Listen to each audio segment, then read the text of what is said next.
ce sont des produits de qualité que nous tenons à faire partager à nos clients, et ce depuis plusieurs années. Donc, est-ce que vous êtes prêts pour la démonstration de la production de kombucha? Très bien, donc nous allons commencer. Donc pour commencer, nous allons faire bouillir 1 litre d'eau, car pour produire du kombucha, il est très important d'utiliser de l'eau non chlorée. Donc soit vous prenez de l'eau minérale. Or nous, dans notre atelier, nous préférons donc faire bouillir de l'eau, voilà, à température, à haute température.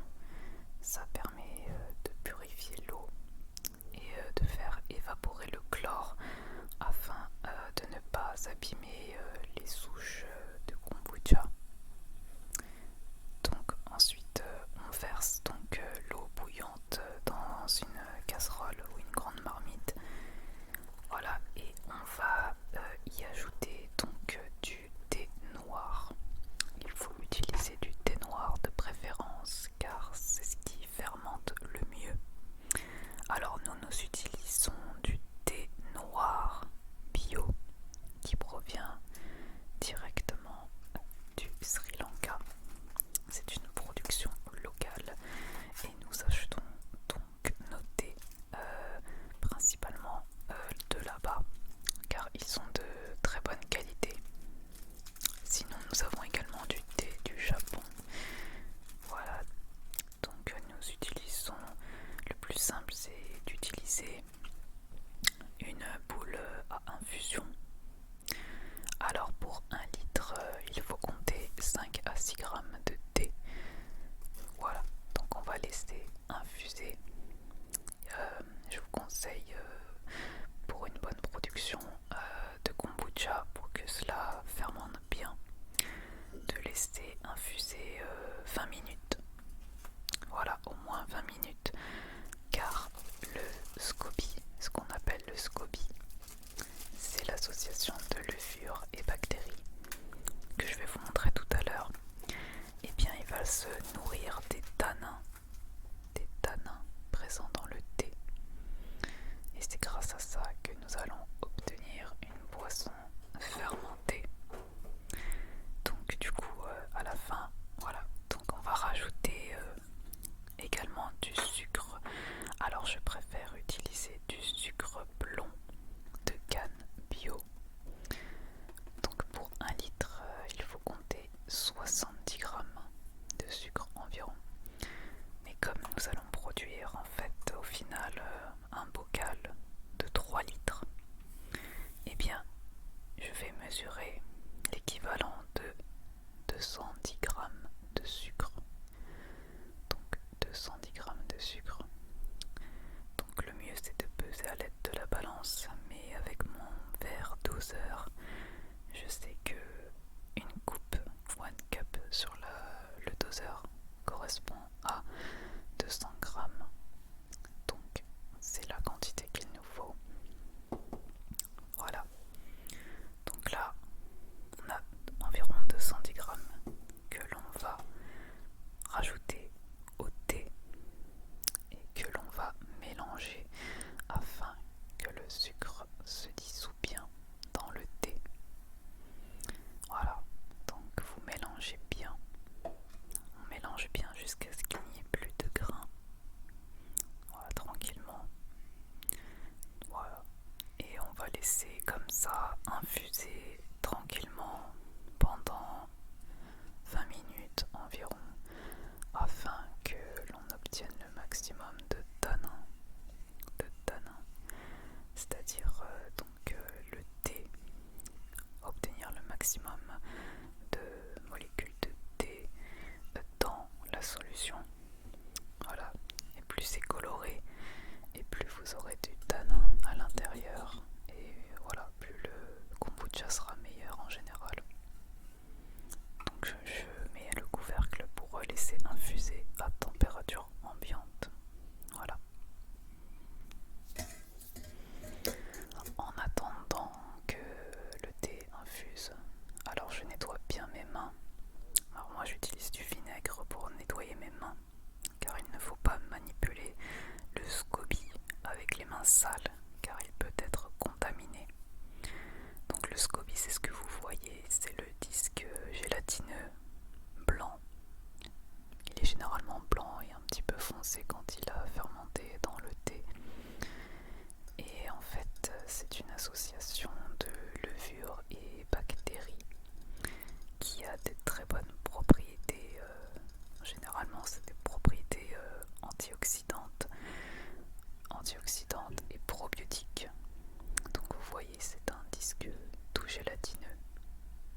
que le thé va fermenter.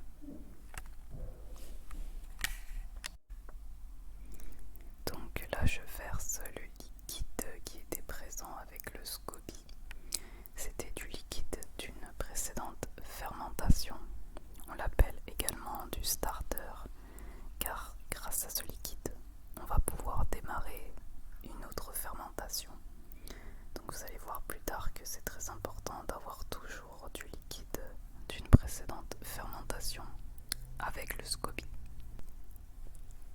Donc une fois que le thé a bien infusé, on va venir le placer dans un bocal propre. Alors j'utilise un bocal généralement de 4 litres pour fabriquer 3 litres et quelques de kombucha. Donc voilà. Ensuite, une fois que j'ai rajouté le thé sucré, je vais venir rajouter petit à petit de l'eau que j'ai fait bouillir également afin d'éliminer le chlore. C'est très important que le chlore soit éliminé pour ne pas contaminer le SCOBY. Voilà, donc au fur et à mesure, je viens rajouter de l'eau et en même temps j'en profite pour marquer mon bocal, ce qui n'a pas été fait. Comme ça je peux graduer mon bocal, ce sera plus simple pour la prochaine fois. Voilà. Donc je viens petit à petit rajouter. Alors j'ai rajouté 2 litres d'eau au litre de thé sucré. Comme ça va me faire 3 litres et plus de kombucha. Ensuite je recouvre d'un linge propre. Je ferme avec un élastique.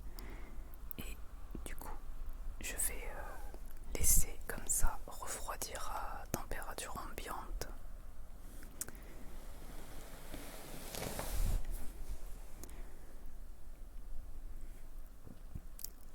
Il faut bien que le bocal refroidisse car cela peut abîmer le SCOBY si on le place directement dans de l'eau bouillante ou dans de l'eau chaude.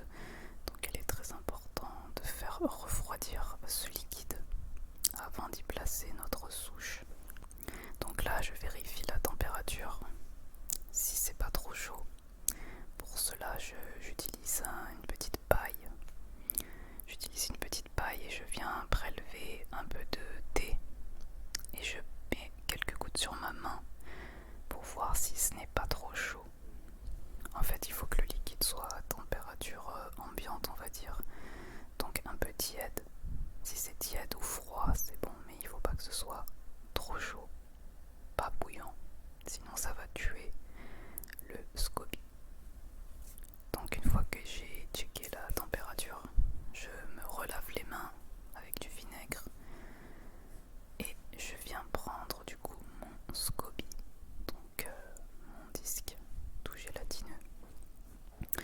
Alors avant de placer le SCOBY, j'ai oublié de vous dire que nous allons venir prendre d'abord du liquide du starter, donc du liquide d'une précédente fermentation.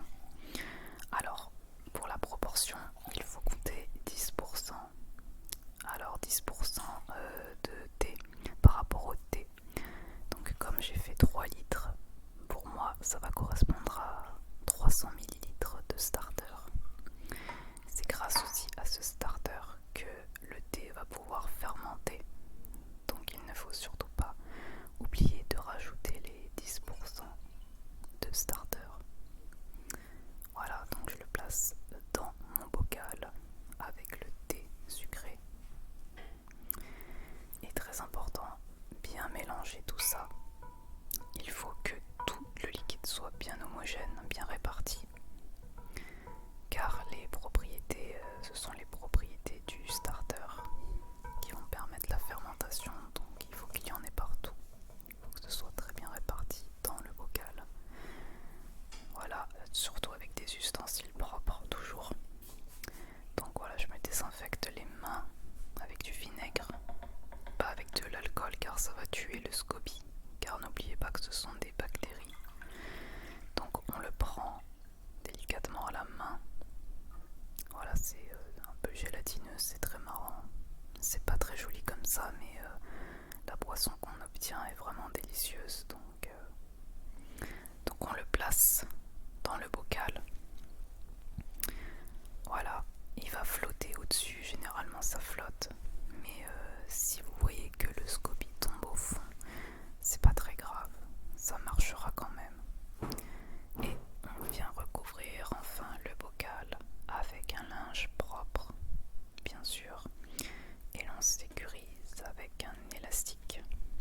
locale d'une éventuelle contamination. Et voilà, il n'y a plus qu'à laisser fermenter. Donc en général, il faut laisser fermenter comme ça pendant au moins une semaine dans un endroit propre, aéré, et pas au soleil directement. Surtout pas au soleil. Je vous conseille de commencer à goûter votre boisson en prenant donc une petite louche, un petit verre chaque jour. Alors il ne faut pas que votre boisson soit trop sucrée. Si vous sentez qu'il y a encore un peu de sucre, cela veut dire que cela manque de fermentation, donc il va falloir poursuivre la fermentation. Donc je vous conseille de goûter tous les jours jusqu'à ce que le goût vous convienne. Donc il ne doit être ni trop sucré ni trop acide. Donc c'est à vous de voir à peu près quel goût est-ce que vous souhaitez.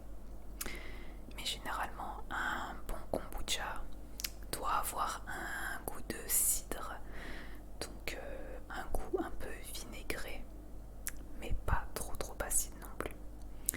Donc voilà, une fois que votre fermentation en bocal, donc la première fermentation, est terminée, vous allez mettre en bouteille comme ceci, avec des fruits au fond de la bouteille, comme ceci. Donc vous allez embouteiller votre kombucha. Alors, pour embouteiller, donc vous remplissez des bouteilles, mais vous faites attention à bien garder un peu de liquide fermenté pour conserver votre souche, d'accord? Car vous aurez besoin de ce liquide aussi pour démarrer une autre fermentation. Donc n'oubliez pas de garder un peu de liquide aussi de côté. Donc je dirais minimum garder 200 ml, c'est bien. Comme ça vous pouvez conserver votre SCOBY dans du liquide, dans du starter comme on appelle ça. Et ce liquide va vous permettre de démarrer tout de suite ou plus tard une nouvelle fermentation. Donc n'oubliez pas d'en garder un peu, mais tout le reste vous le mettez en bouteille avec les fruits que vous voulez, ou bien des herbes aussi. Vous pouvez utiliser par exemple du thym, vous pouvez utiliser de la verveine. Alors là ce sont des dattes que j'ai mis. Sinon vous pouvez mettre du gingembre, ça marche très bien le gingembre aussi dans le kombucha. Et une fois que c'est comme ceci en bouteille, vous allez laisser fermenter encore 3 à 4 jours. Donc vous laissez comme ça à température ambiante 3 à 4 jours. Ensuite vous allez le mettre au frigo juste avant de déguster. Et à ce moment-là votre kombucha est prêt. Et donc c'est délicieux. Je vais vous montrer une bouteille qui est au frais.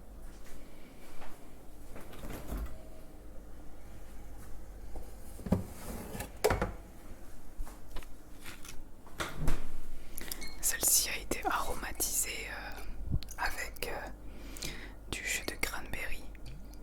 Je vais goûter devant vous, vous allez voir comme c'est effervescent.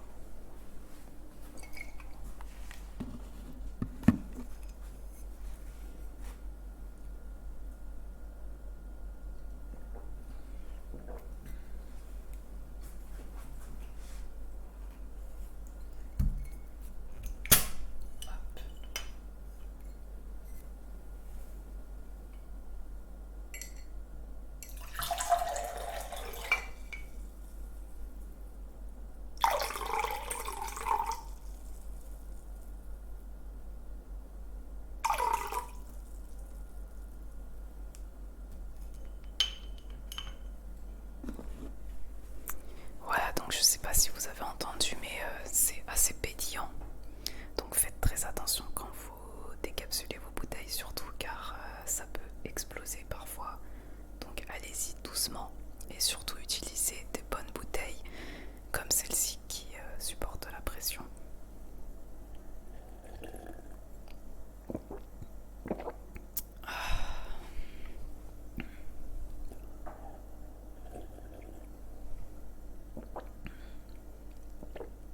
C'est vraiment délicieux.